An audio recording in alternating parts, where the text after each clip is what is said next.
What is your biggest crap, no going back now moment? Refusing to serve a customer for the first time ever. It may seem small, but it felt like a big win. I work at a cafe and a woman very rudely asked me for a 16-ounce hot coffee. We don't offer that. We just make pour-overs. Yeah, we're an expensive bougie shop. I tried to kindly explain to her why, but told her I could make her 2 coffees if she liked as long as I stick with the recipe. She demanded I change the recipe. I said no, I cannot. She spotted a 16-ounce cup behind me and asked, "Hey, what's that?" Thing was already very tense and I grabbed the cup and explained this is a 16-ounce cup, but it's only for cold brew. It looks similar to the hot cups, but this one is compostable, made from sugarcane, and will melt if hot liquid is poured into it. She grabbed it out of my hand and demanded I make her 2 coffees and pour them into the cup. I said I cannot do that. The cup will melt. She told me she would do it herself, which also wouldn't work because she would have 24 ounces of coffee for a 16-ounce cup. At this point, other customers were in there giving me the "Oh crap, she's crazy. I'm sorry you're dealing with this synthetic eyes."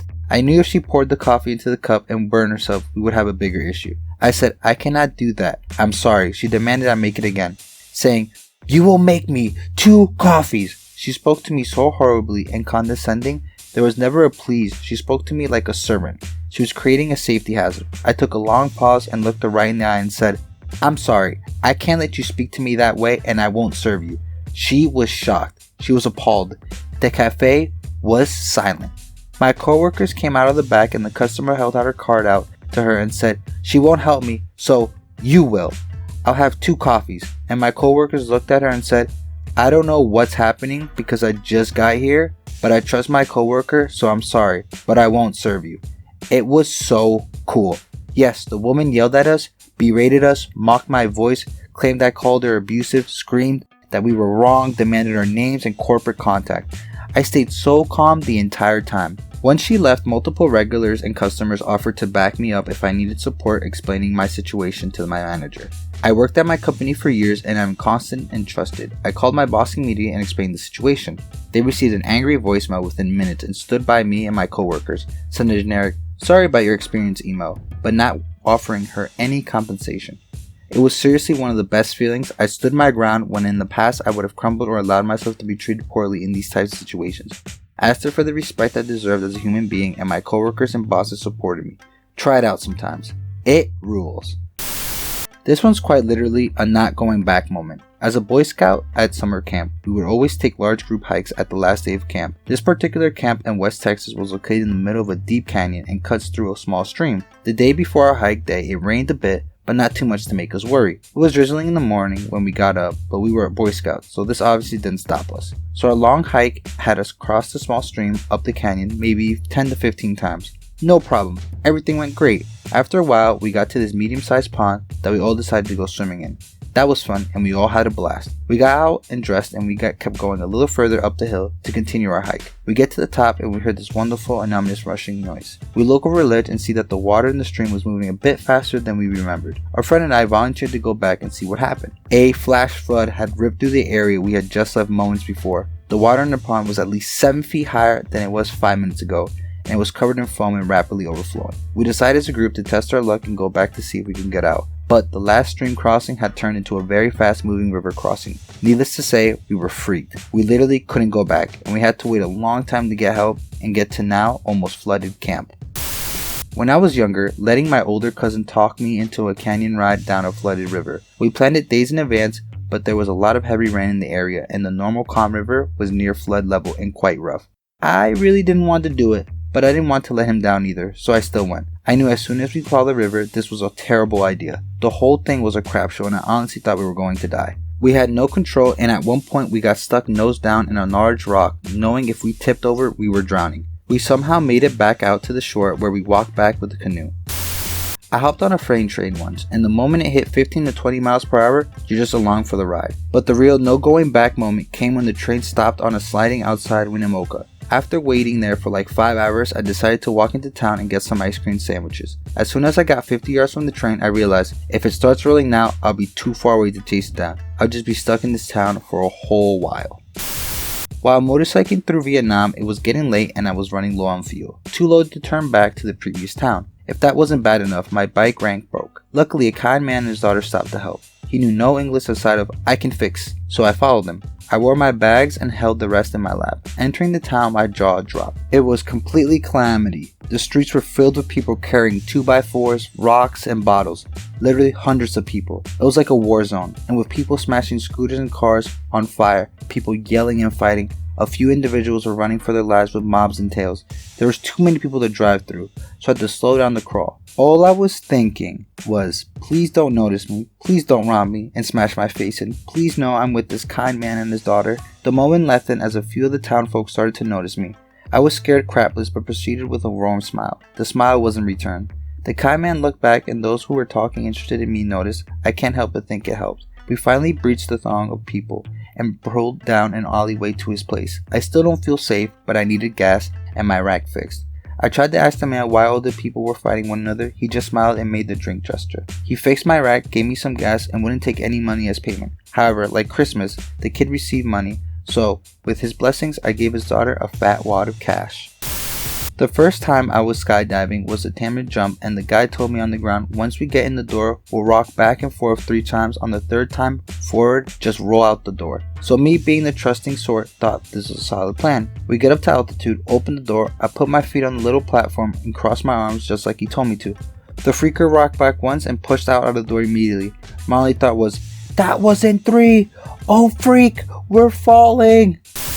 Salvia. Never again. It only lasts 5 minutes, but holy crap does it feel like an eternity. It's like your entire reality gets smashed into thousands of pieces and you're desperately trying to piece it back together, or getting thrust into space between the multiverse and you're trying to figure out which one you belong in again. Having your conscience merge with a red Solo cup on the dresser is the kind of experience a man needs no more than once in his life.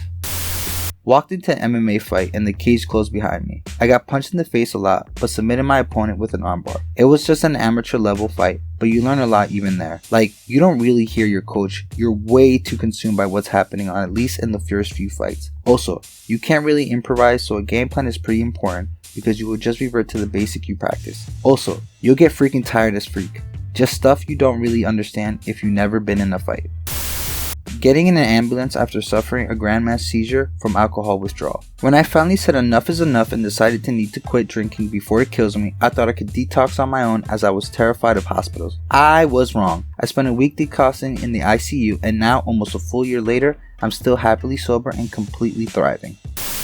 Mountain biking with some friends on a new trail, which wasn't even a bike trail. We hiked most of the way up since it was too steep to ride up. Carried our bikes all the way up, rested at the top for a bit, and then rolled over the edge. I remember I stopped, my first tire creaked and gravity started taking over. I thought, there's no way I'm stopping now unless a tree stops me.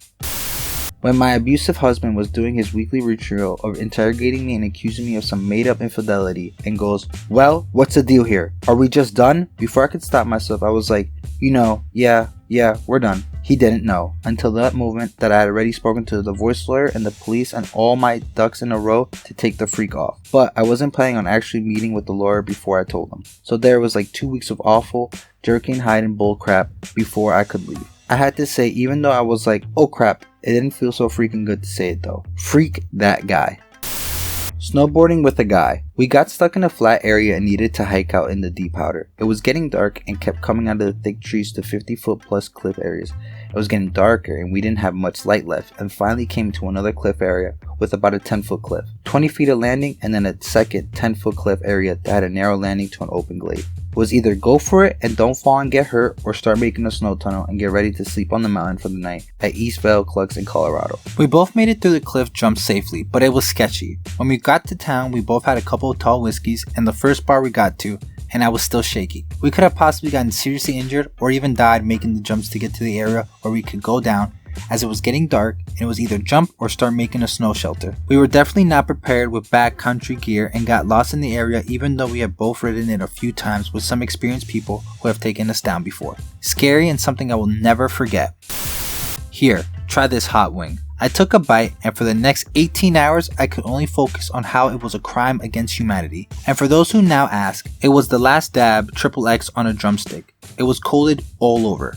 I just ate one big bite, and then I went and shoved my head under a cold shower. Then it was bed and bathroom for several hours as I threw up most of it, but some got digested. I knew all along that it was going to be hot. My former roommate was a hot sauce aficionado. He never once handed me a wing that was less than habanero sauce. This is a little dark, but here it is. I took a bunch of pills in a suicide attempt. It was around 10 p.m. on a Tuesday night, and I just got into an argument with my mom. I laid down in my bed and thought about my life, considered asking my mom to take me to the hospital, but decided against it. I thought, well, this is it. I'm dying. Then I fell asleep. I took more than a lethal dose of Centrocol XR, but somehow woke up in the morning slow but perfectly fine. I considered it a glitch in the matrix, but one I am grateful for. This was August 2019 and I'm doing a lot better now. Still struggling, but not suicidal.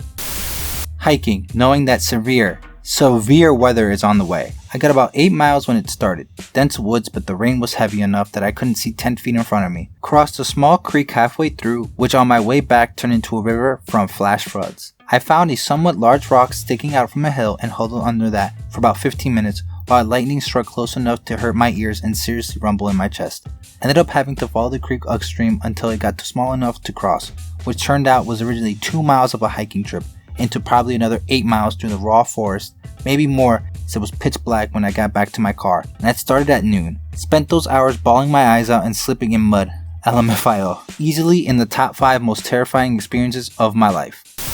Moving to Europe. For my husband, it was moving home. For me, nope. I had a rare disease and American insurance was about to actually kill me. They kept denying medications. I was getting worse and worse, and he managed to get an amazing job in a great city to try to save my life. So 5 years ago, we're 2 hours into our flight there, the flight where we're moving forever, and I was too sick to visit first or anything, so I've never seen it before, and I'm realizing I'm not actually well enough to fly back to the US. Who knows when I'll see anyone or anything from again. This is it.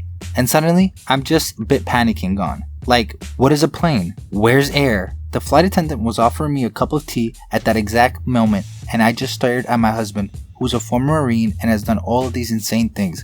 And he looked at me and goes, "Take the tea." I felt like an idiot version of Neo in the Matrix. So anyways, I took the tea from the dude, and then I guess it worked because who can panic while trying to make tea? Turns out it's truly the point of no return. It's been 5 years, the insurance is much better than the US. They've kept me alive when I definitely would have died, but I'm too sick to actually leave. I couldn't even go home for my grandmother's funeral. So crap, there's really was no going back. Unless something kicks in, new treatment, etc., I doubt I'll ever see home again. The first time being dropped off on the Appalachian Trail several states away from home and watching the car speed off into a distance with nothing but my own legs and a stick I found to get me back. I love that stick. I'll freak that stick if it had genitalias.